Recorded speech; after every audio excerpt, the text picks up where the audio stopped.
Good morning મિત્રો. આજે આપણે ચેપ્ટર 12 આલ્ડીહાઇડ, કીટોન અને કાર્બોક્સિલિક એસિડનું સ્વાધ્યાયનું સોલ્યુશન કરવાના છીએ.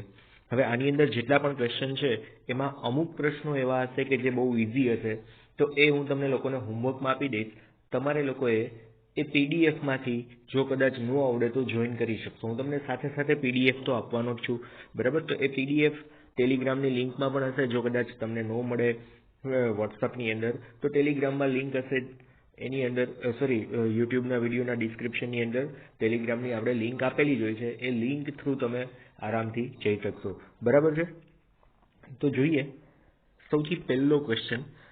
નીચેના પદોને ટૂંકમાં આપણે સમજાવવાના છે. એ શું કહેવા માંગે છે, એનું નામ ઉપરથી આપણે એના વિશેની સમજૂતી આપવાની છે, બરાબર છે? એનો અર્થ શું થાય છે, એનું એક એક્ઝામ્પલ પણ આપણે પ્રક્રિયાનું આપવાનું છે. સૌથી પહેલું આપેલું છે એની અંદર, સૌથી પહેલું સાયનોહાઇડ્રિન. તો સાયનોહાઇડ્રિન છે શું, તો એના વિશેની વાત કરીએ તો સાયનોહાઇડ્રિન છે એમાં જેમ ડાયહાઇડ્રોક્સી નાઇટ્રાઇલ એનું બીજું નામ આપેલું છે, અને એની ડેફિનેશન એક આપી છે કે એક જ કાર્બન પરનું પરમાણુની હાઇડ્રોક્સિલ અને ટૂંકમાં એક જ કાર્બન સાથે OH સમૂહ અને સાયનાઇડ સમૂહ બંને જોડાયેલા હોય તો એને આપણે શું કહી શકીએ? સાયનોહાઇડ્રિન કહી શકાય, બરાબર છે? હાઇડ્રોક્સી અને નાઇટ્રાઇલ ગ્રુપ બંને એક સાથે એક જ કાર્બન ઉપર જોડાયેલા હોય, જેના લીધે અહીંયા શું લખ્યું છે? જેમ ડાયહાઇડ્રોક્સી અને સાથે સાથે લખ્યું છે નાઇટ્રાઇલ, બરાબર? હવે એની બનાવટ કઈ રીતના થઈ શકે, તો આ બનાવટ તમને લોકોને બહુ સરસ આવડે છે. મેં તમને લોકોને પહેલા શીખવાડેલી છે. ભાઈ કાર્બોનિલ સમૂહની HCN સાથે પ્રક્રિયા થાય તો શું બની શકે?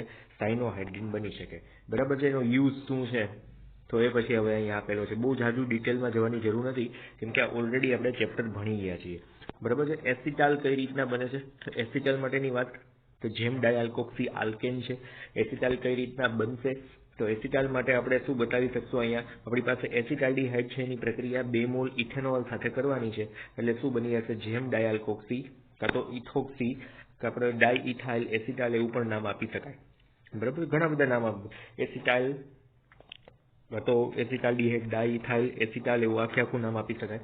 આને ટૂંકમાં અહીંયા એસિટાલ કહેવાય. અહીં છે ને કાઉન્સ કરવાનું આવે, જે કરેલું નથી, બરાબર છે? આ જે ભાગ છે ને કાઉન્સમાં રાખવાનો હોય. એસિટાલ્ડીહાઇડ, ડાયઇથાઇલ એના માટે આપ્યું છે. એસિટાલનું સરળતાથી મંદ એસિડ વડે જળ વિભાજન થઈને મૂળ આલ્ડીહાઇડ પાછો પણ ફરે છે. આ બધી જ વાતો મેં તમને લોકોને ઓલરેડી જ્યારે લેક્ચર ચાલુ હતા ત્યારે કહી દીધું હતું કે ફરી પાછી રિવર્સિબલ રિએક્શન કરી શકાય છે. પછી સેમી કાર્બેઝાઇડ શું છે, તો સેમી કાર્બેઝાઇડ માટેની પણ વાત આપણે ઓલરેડી ભણી ગયા છીએ. સેમી કાર્બેઝાઇડ કોને કહેવાય, તો અહીંયા સીધી આપણે રિએક્શનથી જોઈએ NH2CONH અને NH2 જેની પ્રક્રિયા કાર્બોનિલ સમૂહ સાથે કરીએ એટલે શું આવશે? સેમી કાર્બેઝોન બને છે. આ તમને લોકોને ખ્યાલ છે. એ જ પ્રક્રિયા કીટોન સાથે પણ પોસિબલ છે. પછી આપ્યું છે આલ્ડોલ. આલ્ડોલ શું છે, તો આલ્ડોલ બનાવવો તો આલ્ડીહાઇડના 2 મોલ લેવાના છે, મંદ NaOH અથવા તો BaOH ટોય સાથેની પ્રક્રિયા કરી તો શું બનશે? આલ્કોહોલ અને આલ્ડીહાઇડથી બનેલું સંયોજન, જેને શું કહેવાય? આલ્ડોલ. કીટોન જો હોય તો કીટોલ બની શકે. કીટોલ પૂછ્યું નથી, બરાબર છે? ચાલો, હેમી એસિટાલ શું છે, તો હેમી એસિટાલમાં શું હોય કે ભાઈ કાર્બોનિલ જે સમૂહ છે એની સાથે એક જ મોલ ઇથેનોલ લેવાનો છે. એક મોલ ઇથેનોલ, એક જ મોલ ઇથેનોલ આવે એટલે કાર્બન સાથે અહીંયા એક જ ઇથોક્સી ગ્રુપ આવશે, જેને શું કહેવાય? Hemi acetal. જો 2 ઇથોક્સી ગ્રુપ આવે તો ઉપર જ આપણે હમણાં જોયું એસિટાલ બને, બરાબર છે? શું બનશે? એસિટાલ. ચલો, ઓક્ઝાઇન શું છે?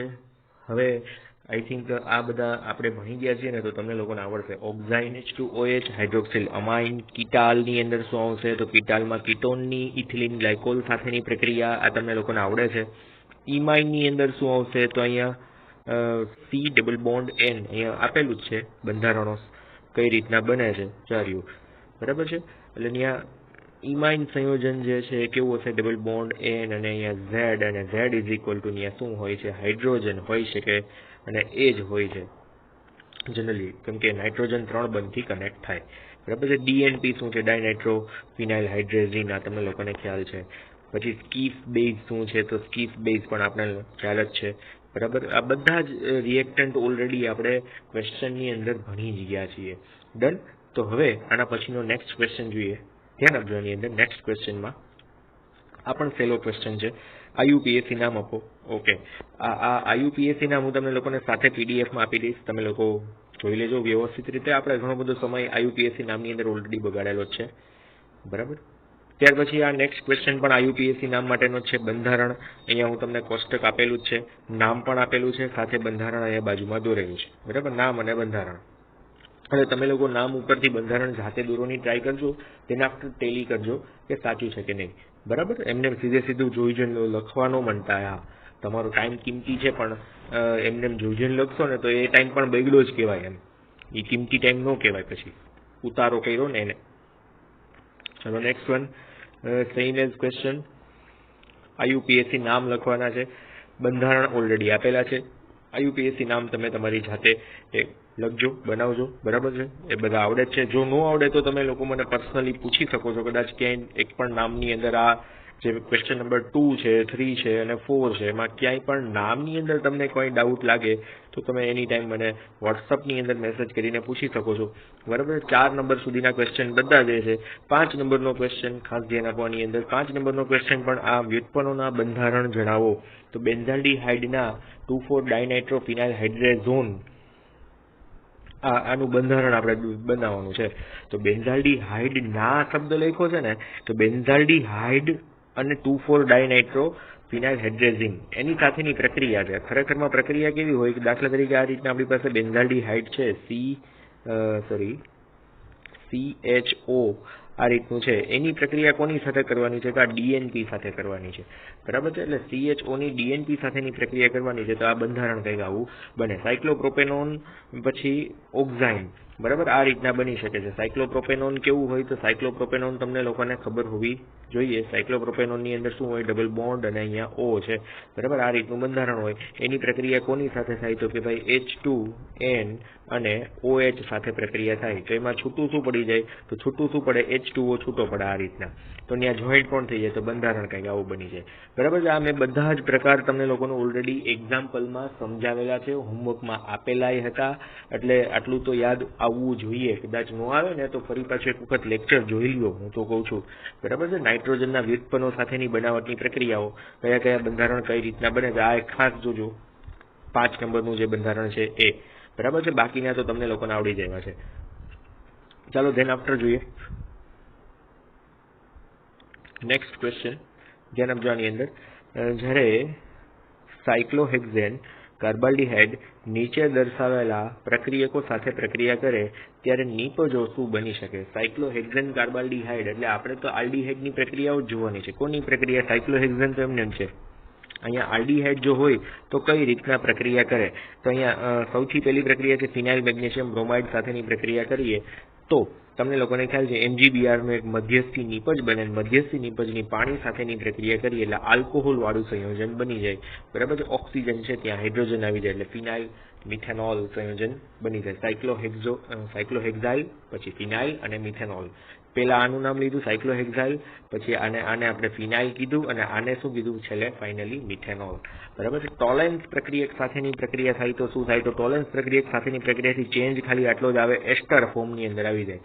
બાકી રજત દર્પણ થાય, H2O છૂટું પડે, એમોનિયા છૂટું પડે, એ તો થાય જ. જે મેઇન ચેન્જ જે છે એ કયો?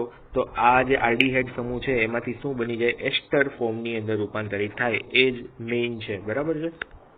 પછી સેમી કાર્બેઝાઇડ અને નિર્બળ એસિડ સાથેની રિએક્શન. તો હવે તો આ તો તમને લોકોને આવડે છે, આમાં આપેલું જ છે એક્ઝેક્ટલી કે ભાઈ H2O છૂટો પડી જાય. H2O છૂટો પડે એટલે આવું કંઈક સેમી કાર્બેઝોન વાળું સંયોજન બની જાય, બરાબર છે. એનું નામ પણ આપવાની ટ્રાય કરેલી છે. સેમ એઝ ઇથેનોલ અને એસિડ સાથેની રિએક્શન. તો ઇથેનોલ સાથેની પ્રક્રિયા આપેલી છે, H2O છૂટો પડે છે, એસિડિક માધ્યમ આપેલું છે, બરાબર. અને શું બનશે? અહીંયા એસિટાલ સંયોજન બને. જો અહીંયા એસિટાલ શબ્દ આપ્યો છે, ડાઇથાઇલ એસિટાલ, કેમ કે ઇથેનોલ એડ કર્યું છે 2 મોલ, બરાબર છે. એટલે એસિટાલ બને. 1 મોલ હોત તો હેમી એસિટાલ બને. આપણે હમણાં જ વાત થઈ ને.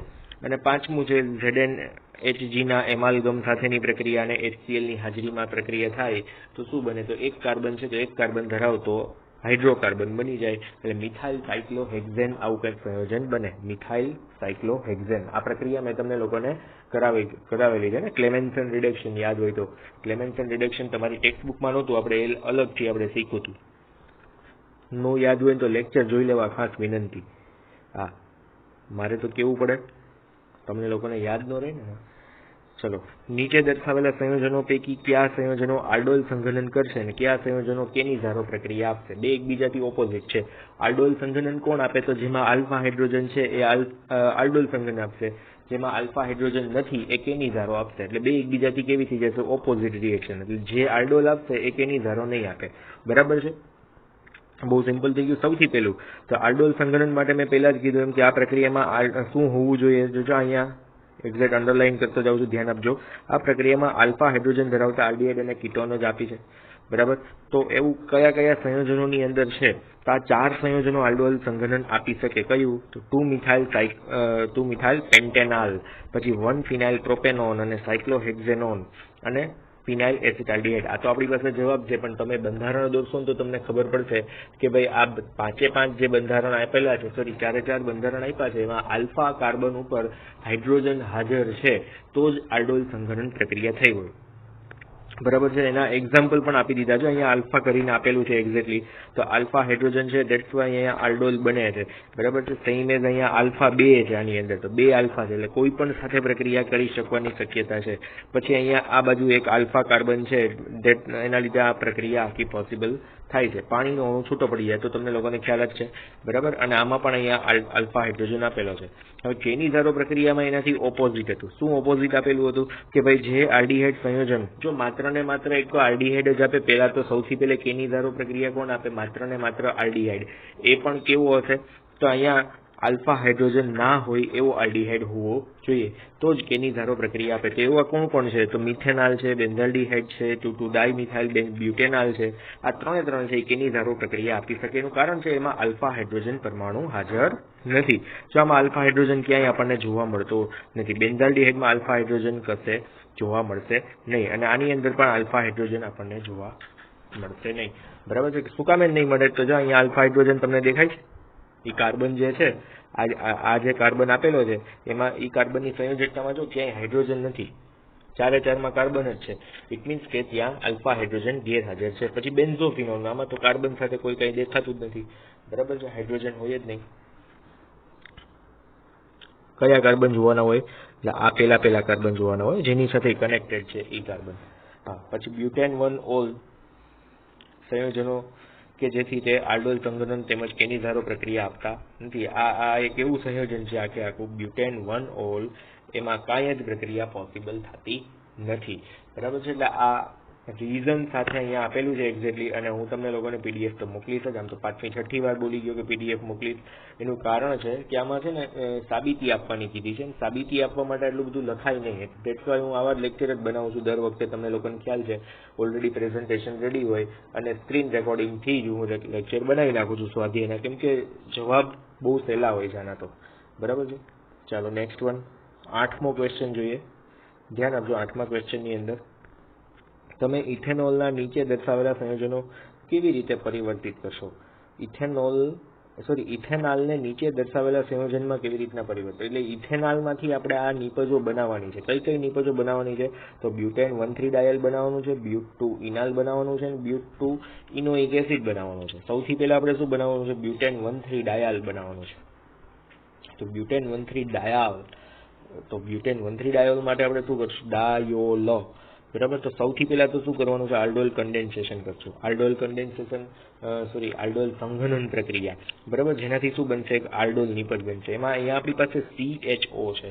હવે આનું જો રિડક્શન કરીએ ને તો CHO માંથી શું બની જાય? CH2OH બની જાય. રિડક્શન થાય તો શું બની જાય? CH2OH. હવે એનું નામ આપીએ તો શું થાય? બ્યુટેન તો છે જ, અને નંબરિંગ આપી દઈએ. નંબરિંગ આપીએ તો અહીંયા 1, આ 2 અને આ 3.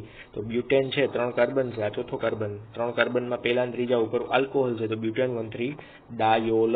પછી ઇથેનાલમાંથી શું બનાવવાનું છે? બ્યુટ 2 ઇન બનાવવાનું છે. તો ઇથેનાલમાંથી ઇનાલ બનાવવાનું છે. તો આમાં શું આવશે? તો અહીંયા સુધીની તો આપણને લોકોને ખ્યાલ જ છે, ઉપર જે પ્રક્રિયા હતી એ જ. હવે શું કરવાનું છે? નિર્જલીકરણ. એટલે એક ઉપરથી OH અને અંદરના કાર્બન ઉપરથી હાઇડ્રોજન. એટલે અહીંયા જો એમની વચ્ચે દ્વિબંધ આવી ગયો, અંદરના કાર્બન ઉપરથી હાઇડ્રોજન કાઢવાનો. બરાબર છે? તો જ પોસિબલ થશે, તો જ વધારે સ્ટેબલ નિપજ બનશે. બહારના કાર્બન ઉપરથી હાઇડ્રોજન કાઢશું તો નિપજની સ્ટેબિલિટી ઘટી જશે. એટલા માટે આપણે એવું કરીએ છીએ. તો બ્યુટ ટુ ઇનાલ બનશે. એવું નથી કે બ્યુટ આપણે 2 ઉપર જ ઇન આવવો જોઈએ એના લીધે આપણે બીજા નંબર ઉપરથી કાઢીએ, એવી કોઈ જ વાત નથી. સ્ટેબિલિટીની વાત છે. દ્વિબંધ ક્યાં વધારે સ્ટેબલ રહેશે, તો અંદરની બાજુ જેમ હશે એમ વધારે સ્ટેબલ હોય. બરાબર છે. ચાલો ત્યાર પછી ઇથેનોલમાંથી નેક્સ્ટ વન, ઇથેનોલમાંથી બ્યુટ ટુ ઇનોઇક એસિડ.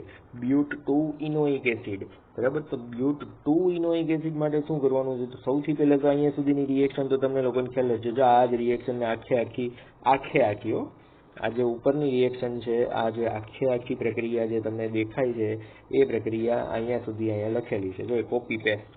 હવે એમાં આગળ શું કર્યું કે ભાઈ COOH જે છે ને, આ COOH જે છે એનું શું કર્યું? ટોલેન્સ પ્રક્રિયક સાથે કઈ પ્રક્રિયા કરેલી છે? ઓક્સિડેશનની પ્રક્રિયા કરી છે. એટલે ઓક્સિડેશન કરી એટલે સીધો ત્યાં કોણ આવી જાય? COOH આવી જાય અને શું બનશે? But two enoic acid. 2 in 1 oic acid એટલે 2 in અને 1 ઓઇક એસિડ એટલે શું થઈ જાય? ઇનોઇક એસિડ. બહુ સિમ્પલ છે.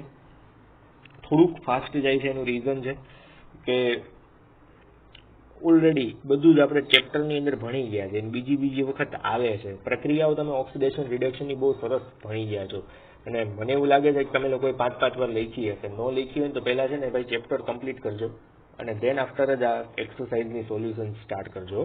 જરાય આ ચેપ્ટરને લાઇટલી લેતા નહીં. 8 માર્કનું છે ને ઇમ્પોર્ટન્ટ પણ છે, બરાબર. 8 માર્કનું ચેપ્ટર છે અને ઇમ્પોર્ટન્ટ છે. દરેક રિએક્શનો લખીને પ્રિપેર થવી જોઈએ. આળસ કરશો તો આળસ કરો ને એટલા જ માર્ક માઇનસ જશે. એટલે મીન્સ આવશે નહીં, માઇનસ તો ન થાય પણ આવશે નહીં, બરાબર છે. એટલે ખાસ તૈયારી રાખવાની છે. આવા ચેપ્ટરના માર્ક્સ તો ઓર્ગેનિકના તો જવા જ ન જોઈએ. ઓર્ગેનિક એટલું બધું ઇમ્પોર્ટન્ટ છે, વાત પૂછો નહીં. એ આગળ જશો ને પછી ખબર પડશે કે ઓર્ગેનિક જ જે છે એ છે, બાકી તો કઈ ભણવા જેવું જ નથી, એવું થઈ જશે. છે નહીં, અત્યારે બધું ભણવાનું જ છે અને બધું ભવિષ્યમાં ભણવાનું આવશે, પણ જે ઇમ્પોર્ટન્ટ છે ને એ ઓર્ગેનિકનું સૌથી વધારે છે. કેમેસ્ટ્રીની બાકી આના સિવાયની બધી બ્રાન્ચની સાપેક્ષમાં વાત છે, બરાબર. ચાલો હવે આપણે આગળ વધીએ આમાં. નેક્સ્ટ વન, 9મો ક્વેશ્ચન. ધ્યાન આપજો. 9મા ક્વેશ્ચનમાં પ્રોપેનોલ અને બ્યુટેનોલના આલ્ડોલ સંઘનનથી મળતી 4 સંભવિત નિપજોના નામ, બંધારણીય સૂત્ર. હવે આ જો મેં તમને લોકોને ઓલરેડી કરાવી દીધું છે. આલ્ડોલ સંઘનન અને ક્રોસ આલ્ડોલ સંઘનન તમને લોકોને ખ્યાલ છે. પ્રોપેનોલ સાથેની પ્રક્રિયા પોસિબલ થાય, બરાબર છે. પછી બ્યુટેનોલ સાથેની પ્રક્રિયાથી કંઈક નિપજ બને. પછી શું બનાવી શકાય?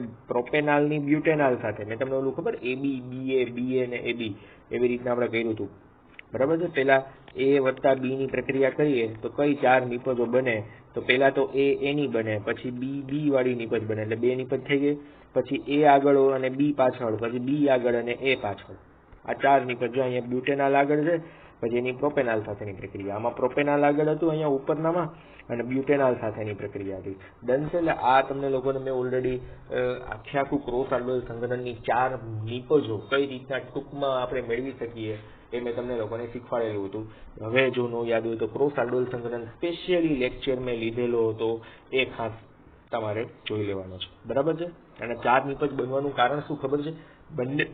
બંને જે પ્રક્રિયકો છે આપણી પાસે, આલ્ડીહાઇડ અને બ્યુટેનોલ અને પ્રોપેનોલ, બંને પાસે આલ્ફા હાઇડ્રોજન હાજર છે. ધેટ્સ વાય આવું પોસિબલ થાય છે. બાકી શું થાય? એક જ નિપજ બને. બંને પાસે આલ્ફા હાઇડ્રોજન હોય તો કુલ 4 નિપજ બની શકે. ચાલો નેક્સ્ટ વન, 10મો ક્વેશ્ચન. ધ્યાન આપજો. એક કાર્બનિક સંયોજનનું આણ્વીય સૂત્ર અહીંયા આપેલું છે. C9H10 અને O અને 2,4-DNP વ્યુત્પન્ન બનાવે છે. તો ટોલેન્સ પ્રક્રિયકનું રિડક્શન કરે છે અને કેનિઝારો પ્રક્રિયા પણ આપે છે. જો કેનિઝારો પ્રક્રિયા આપતું હોય ને તો એ પ્રક્રિયક છે ને એમાં આલ્ફા કાર્બન સાથે હાઇડ્રોજન હોય નહીં. હવે ઉગ્ર ઓક્સિડેશન દ્વારા 1,2-બેન્ઝીન ડાયકાર્બોક્સિલિક એસિડ પણ આપે છે.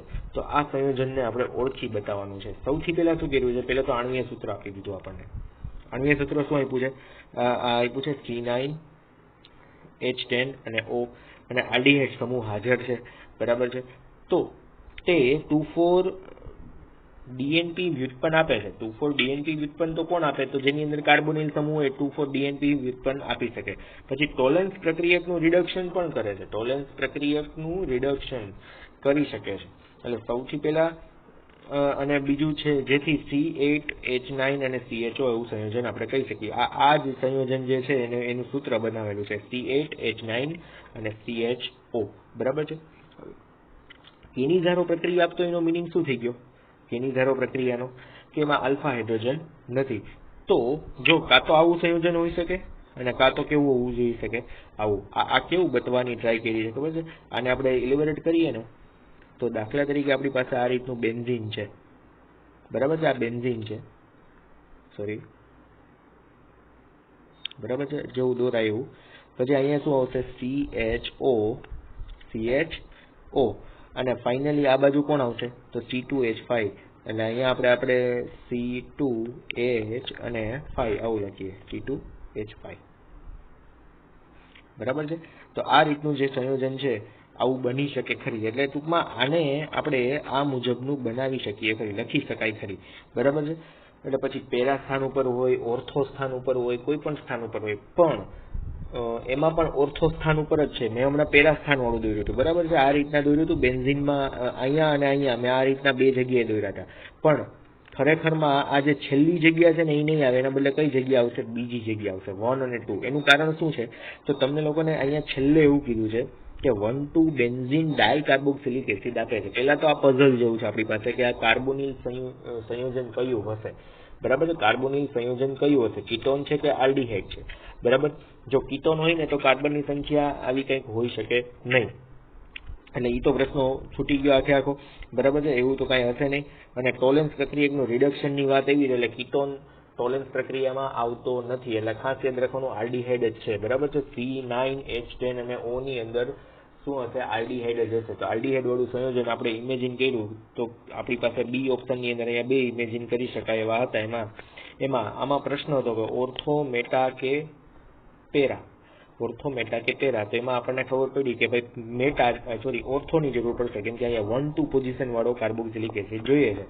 તો જો આ બંનેનું આપણે સીધું પ્રબળ ઓક્સિડેશન કરતા વડે જો ઓક્સિડેશન કરીએ તો અહીંયા શું બની જાય? બેન્ઝીન 1,2 ડાયકાર્બોક્સિલિક એસિડ બને, બરાબર છે? બધી જ વસ્તુ પોસિબલ થઈ ગઈ. એટલે અહીંયા ફાઇનલ આન્સર આખો આપણને આપેલો છે, ફાઇનલ આન્સર આપેલો છે કે જો આનું ટોલેન્સ પ્રક્રિયા વડે રિડક્શન કરીએ ને તો પણ કંઈક થઈ શકે છે, કે એની ધારો પ્રક્રિયા પણ પોસિબલ છે, કેમ કે આલ્ફા હાઇડ્રોજન છે નહીં, એની આવી જુદી જુદી નિપજો બની શકે, એ પણ અહીંયા આપેલી છે.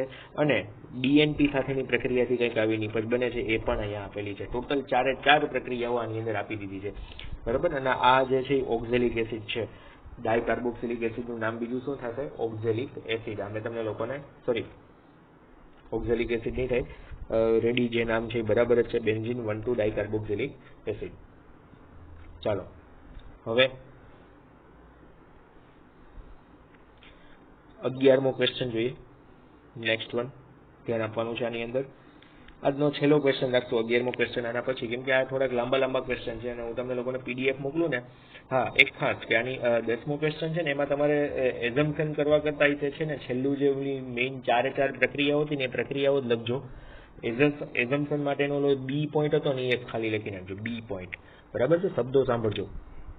આમ તો તમે લોકો PDF જ કોપી કરવાનો છો, મને 100%ની ખાતરી છે. વિડીયો લેક્ચર ક્યાં કોઈને જોવા ગમે છે? બાકી તો વોચ ટાઈમ અમને જોઈને જ ખબર પડી જાય.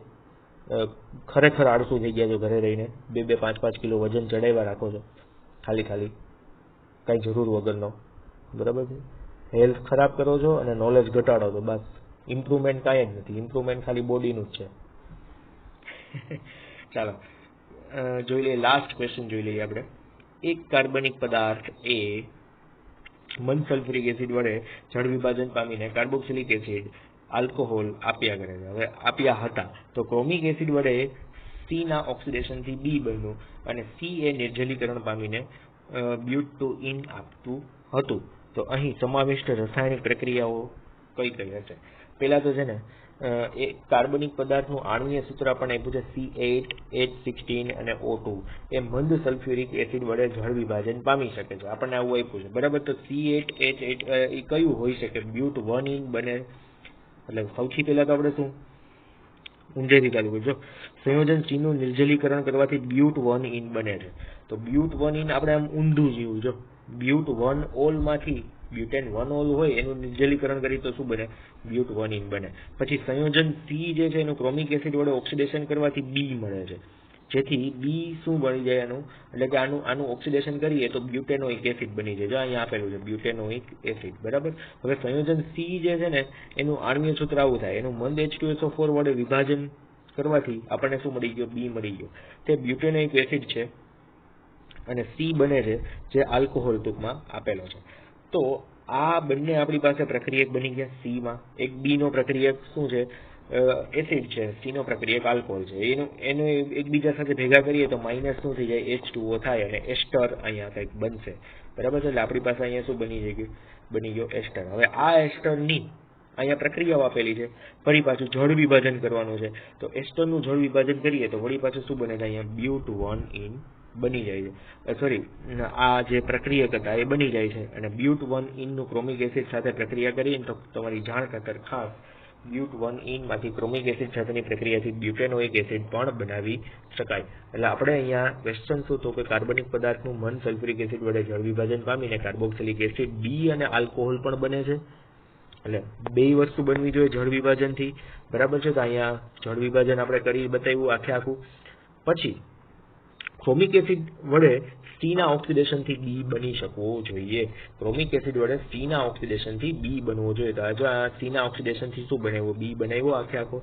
એટલે શું? કાર્બોક્સિલિક એસિડ બનાવ્યું. પછી સી એ નિર્જલીકરણ પામીને બ્યુટ-1-ઇન આપતું હતું તો એ પણ આપ્યું. નિર્જલીકરણ પામીને બ્યુટ-1-ઇન આપ્યું. જો પહેલામાં જ મેં બતાવી દીધું છે એ ઓપ્શનમાં. અને અહીં સમાવિષ્ટ રાસાયણિક પ્રક્રિયાના સમીકરણ આપણે બતાવવાના છે. તો બધી જ પ્રક્રિયાઓ આપણે બતાવવાની છે. અને કોની બતાવવાની છે? તો અહીંયા જે શરૂઆતમાં પ્રક્રિયા આપ્યો છે ને એની. હવે કયો હોય એ આપણે નક્કી કરવાનો છે. બરાબર? અને નક્કી સીધો અહીંથી થઈ જાય. બ્યુટ-1-ઇન આપ્યું છે તો એ બ્યુટેનોલ ને બ્યુટેનોઇક એસિડ ને આ જ હોય, બીજા કોઈ હોઈ શકે નહીં. બરાબર છે? ચાલો, તો આજે મિત્રો આપણે છે ને અહીંયા સુધી રાખીએ 11 ક્વેશ્ચન સુધી. બહુ લાંબા ક્વેશ્ચન છે. તમે લોકો લખીને આજથી થાકી જશો. એટલે આને આપણે પાર્ટ 1 કહી દઈએ. આના પછીનો જે છે એ પાર્ટ 2 ની અંદર આગળ ધીમે ધીમે વધશું. બરાબર છે? આજે આપણે અહીંયા સુધી રાખીએ. વ્યવસ્થિત નોટમાં ઉતારી લેજો. પીડીએફ માંથી જોઈન કરવું હોય તો પીડીએફ માંથી કરી નાખજો, કેમ કે આમાં તો તમને લોકોને કંટાળો જ આવે છે, મને ખ્યાલ જ છે. ઓકે, તો આજે અહીંયા સુધી રાખીએ. Thank you.